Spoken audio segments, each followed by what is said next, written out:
असं आहे की लोकसभेला भारतीय जनता पार्टीनं सपाटून मार खाल्ल्यानंतर आणि विशेष करून महाराष्ट्रामध्ये महायुतीनं मार खाल्ल्यानंतर ते सातत्यानं जे सांगतायत की नॅरेटिव्ह सेट केलं गेलं, नॅरेटिव्ह सेट केलं गेलं आणि त्यामुळं आमच्या जागा कमी झाल्या. मुळामध्ये नॅरेटिव्ह सेट करण्याचं काम हे भाजपाच करतो.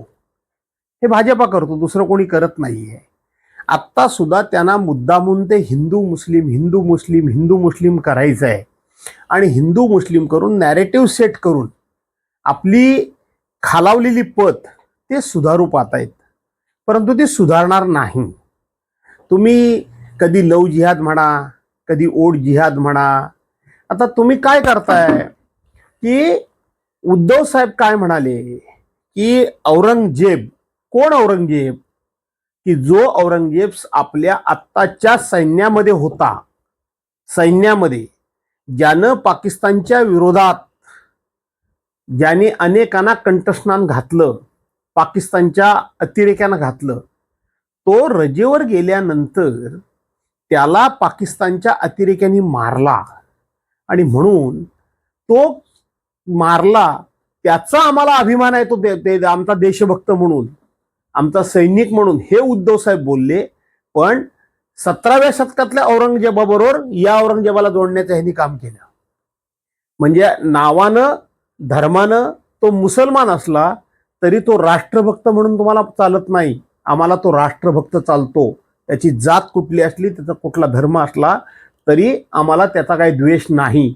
पण यांना त्या बाबतीत द्वेष आहे. काय झालं कर्नाटकमध्ये, केरळमध्ये, कर्नाटकमध्ये भाजपाच्या लोकांनी आंदोलनाला उतरले आणि आंदोलनाला उतरून त्यांनी हातातून गणपती आणला. हातातून गणपती आणला. आंदोलनाला येताना तुम्हाला गणपती आणायला कोणी सांगितलं? आणि तो गणपती रस्त्यावर ठेवला. तो गणपती कोणाच्या तरी म्हणजे त्याची विटंबना होऊ नये, त्याला कोणाचा धक्का लागू नये म्हणून पोलिसांनी नेऊन तो पोलीस व्हॅनमध्ये ठेवला, गाडीमध्ये ठेवला. झालं. लगेच देशाचे पंतप्रधान हरियाणामध्ये भाषण करतात. आमच्या राज्याचे गृहमंत्री ताबडतोब ट्विट करतात की बघा गणपती आता सलाखों के पीछे गया, गणपती आता जेलमध्ये गेला यांच्या राज्यामध्ये. का? तर ते विरोधी पक्षाचं राज्य आहे. तुमच्या पक्षाने हातामधून गणपती आणला त्याच्याबद्दल तुम्हाला काय वाटत नाही? आंदोलनाला गणपती कशाला न्यायचा? परंतु कुठे ना कुठेतरी लोकांच्या भावनेला हात घालायचा, धार्मिक भावनांना तेढ करायचा, धार्मिक भावना भडकवायच्या, हे यांचे धंदे आहेत. परवांच्या दिवशी त्या ठिकाणी बदलापूरच्या दुर्घटनेतील किंवा बदलापूरच्या निंद्य घटनेतील जो अक्षय शिंदे मारला गेला त्याचं कोणालाही प्रेम नाही, कोणालाही प्रेम नाही अजिबात. त्याला शिक्षा व्हायलाच पाहिजे होती. पण शिक्षा देण्याची आपली जी डॉक्टर बाबासाहेब आंबेडकरांच्या घटनेमध्ये तरतूद आहे त्या तरतुदीप्रमाणे तुम्ही त्याला द्यायला पाहिजे होती शिक्षा. त्या तरतुदीप्रमाणे द्यायला पाहिजे होती.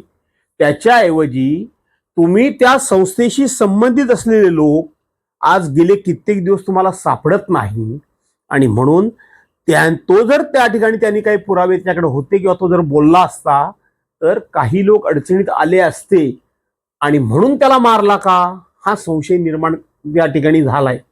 आणि म्हणून त्याच्या संदर्भात ताबडतोब भाजपाचे गृहमंत्री राज्याच्या हातात बंदूक घेऊन आपले फोटो काढतात आणि लोकांना पसरवतात. बघा अक्षय शिंदेबद्दल ह्याला प्रेम आहे, ह्यांना प्रेम आलं. अक्षय शिंदेबद्दल आम्हाला प्रेम नाही, अजिबात आम्हाला प्रेम नाही अक्षय शिंदेबद्दल. काल परवा मी कुठेतरी वाचलं की बापानं सख्या मुलीवर रेप केला, बलात्कार केला, त्याला का नाही तुम्ही अशा पद्धतीने एन्काउंटर केलात? जो म्हणून बलात्कारी असेल त्याचा एन्काउंटर तुम्ही करणार आहात का? पण नाही. तुम्हाला कुठे ना कुठेतरी ही पापं लपवायची आहेत, काही पुरावेच नष्ट करायचे आहेत. आणि म्हणून तुम्हाला मी सांगतो की लोकसभेमध्ये जे लोकांनी मतदान यांच्या विरोधात केलं तर यांनी कितीही लव जिहाद बोलू दे, यांनी कितीही ओढ जिहाद बोलू दे, यांनी कितीही हिंदू धर्म मुस्लिम असा वाद निर्माण करायचा प्रयत्न करू दे, या महाराष्ट्रातल्या जनतेनं येत्या विधानसभेच्या निवडणुकीमध्ये यांना हद्दपार करायचंच हा निर्धार आणि निर्णय केलेला आहे.